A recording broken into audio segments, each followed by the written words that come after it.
네, 이른바 살충제 달걀이 나온 농장의 59%가 식품 안전을 보증받는 햇섭 농장으로 나타나면서 먹거리에 대한 국민의 불안감이 커지고 있습니다. 또 부실 검사 지적까지 일면서 정부는 420곳 농장에 대해서 보완 조사에 들어갔는데요.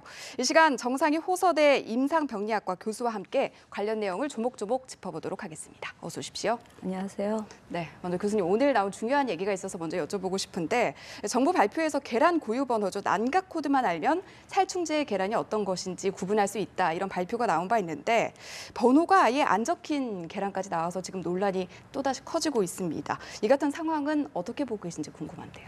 그 난각 코드로 그 생산자가 자기 이름과 농장을 표시하도록 되어 있었는데 네. 그렇게 정하고 나서는 아마 이제 제대로 된 관리가 안 이루어진 것 같아요. 원래는 그렇게 정하고 나면은 제대로 그 난각 코드 방식에 대해서는 표준화를 시키고 제대로 이행되는지에 대해서는 정확하게 검사가 이루어졌어야 되는데 이제 그것이 안 된 일이 또 드러나네요. 네, 정확한 검사가 이루어지지 않은 점에 대해서 아쉬움을 얘기해 주셨는데요. 앞서 앵커 멘트에서도 소개를 해드렸는데 지금 부실 조사 논란이 일고 있는데 정부 자체에서 조사가 어떻게 진행되고 있는지부터 설명을 좀 부탁드릴게요. 일단 그 모든 산란계 농가에 대해서 다 하겠다는 거였잖아요. 네. 그게 이제 전수 검사라는 개념으로 도입이 됐고요.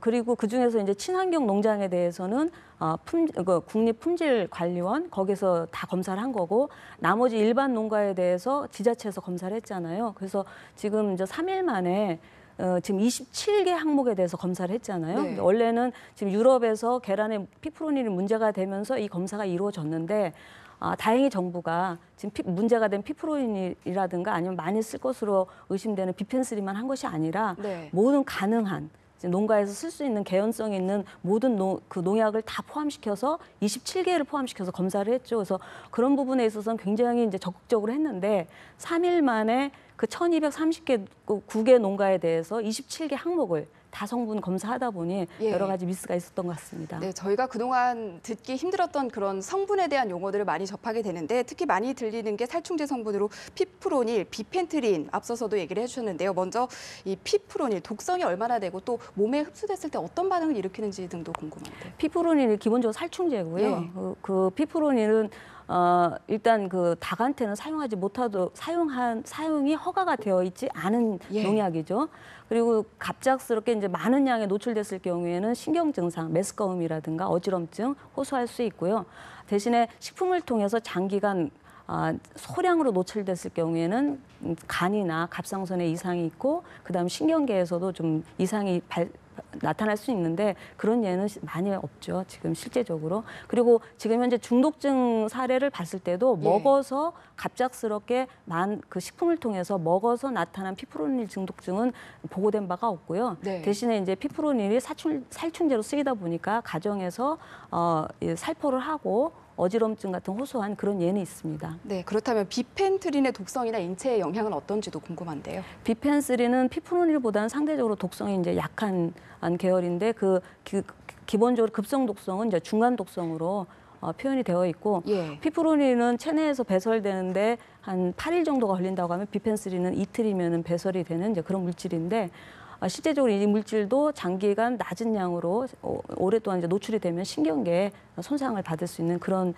물질입니다. 네, 뿐만 아니라 평소에 익숙하지 않은 에톡사졸, 피리다벤 등 다른 살충제 성분이 검출된 달걀도 나왔는데요. 이게 가축에 사용되면 어떤 부작용이 나타나는 건가요? 일단 가축에서는 농장에서 진드기라든가 여러 해충이 있으니까 이 약을 썼을 거 아닙니까? 그리고 이런 약을 쓰기 전에 가축 자체가 그런 진드기로 인해서 굉장한 스트레스를 보이고 그다음에 산란율도 떨어지고 그러다 보니까 쓴 거기 때문에 오히려 가축에게는 질병의 상태에서 치료약을 써준 개념이 될 수 있습니다. 예. 그러나 이제 일반적인 가축에서 이런 그 살충제를 필요상으로 많이 뿌렸을 경우에는 마찬가지로 이제 동물에서도 어지럼증이나 이런 것들이 나타날 수 있는데 우선적으로 이 약을 씀으로써 가축의 고통이 경감되는 상황이다 보니까 가축에서의 부작용보다는 실질적으로 이런 가축들은 대부분 다 이제 식품으로 공여가 되는 상황이기 때문에 식품의 잔류성이 문제가 되는 거죠. 네, 교수님, 아주 일각에서는 지금까지 발표된 살충제 성분뿐만 아니라 다른 성분이 사용됐을 가능성도 있다, 이런 우려도 제기되는데 이런 의견에 대해서는 어떤 생각이십니까? 실제적으로 이제 살충제 국내에서 허가돼 있는 살충제 성분으로는 한 155종이 있는데요. 네.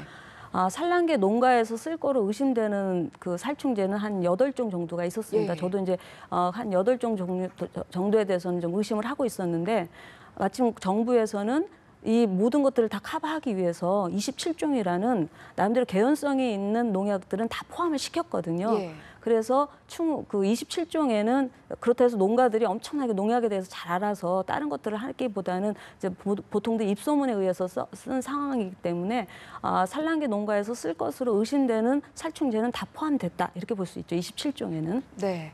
소비자들 입장에서 이번 사태가 터진 이후에 가장 분노한 부분이 기준치를 초과해서 살충제 성분이 나온 농가 중에 많은 곳이 친환경 인증을 받은 농가였기 때문인데요. 배신감마저 든다 이런 얘기들을 좀 많이 하십니다. 이런 의견들에 대해서 어떻게 들으셨습니까? 당연히 분노해야죠.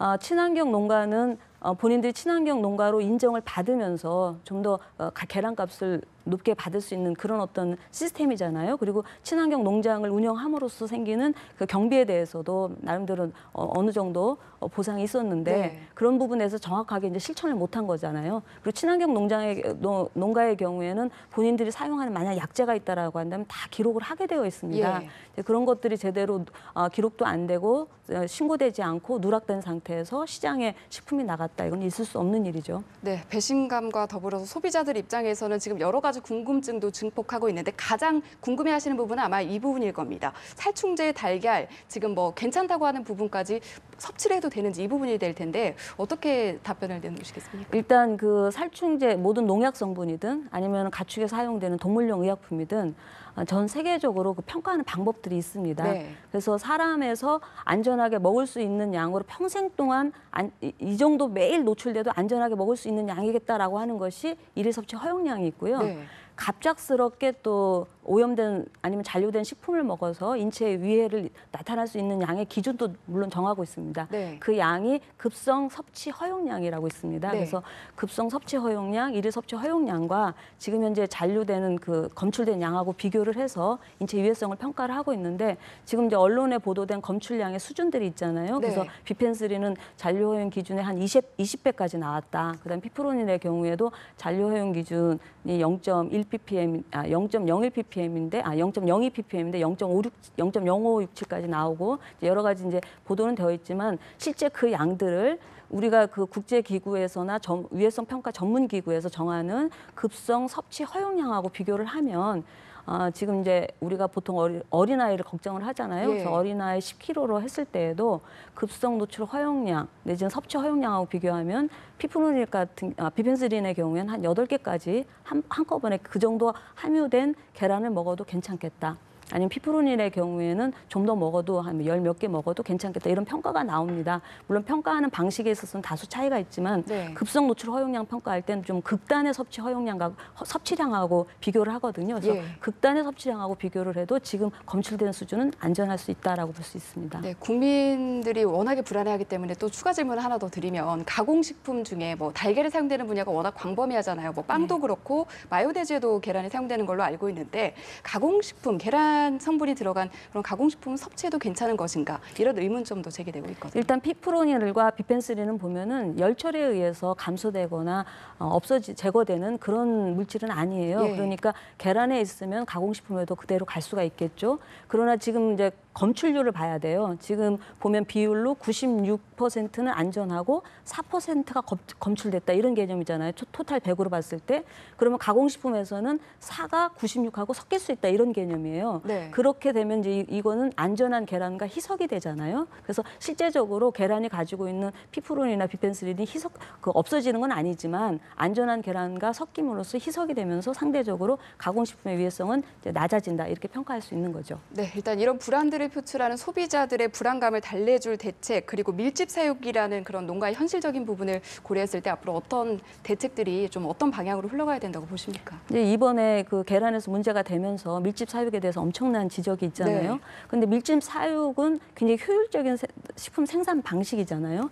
그 덕분에 우리가 값싼 계란을 먹을 수 있는 네. 거니까 이제 그런 걸 고려한다면은 당연히 이제 동물 복지 차원이나 친환경 차원으로 가야 되는데 그럴 때는 그 계란 가격이라든가 전체적인 어떤 서로들 간에 좀 어떻게 보면 사회적인 합의가 있어야 돼요. 네. 그런 부분이 있고 당연히 점진적으로 우리나라가 발전하면서 선진국형으로 가야 되겠죠. 그러면서 이제 농가에서는 내가 식품을 생산하는 식품을 책임지는 사람이다 이런 생각을 가지고 좀 더 이제 정확하게 잘 사육을 하도록 노력을 해야 될 테고 정부에서도 지금 현재 사육 농가에서는 이렇게 진드기가 극성을 부리고 있는데 닭에 있는 상태에서 사용이 허가된 살충제가 없는 거예요. 네. 물론 닭에 왜 살충제를 쓰냐라고 이제 지적할 수는 있겠지만은 현실을 보면은 해충이 있는 상태에서 예. 안 쓸 수는 없는 상황이잖아요. 그렇다고 한다면 좀 더 안전한 그러면서 잔류가 빨리 되거나 아니면 잔류가 설령된다라고 하면 한 며칠 동안의 휴약 기간을 가르쳐주는 정확한 용법을 가르쳐주고 이런 식의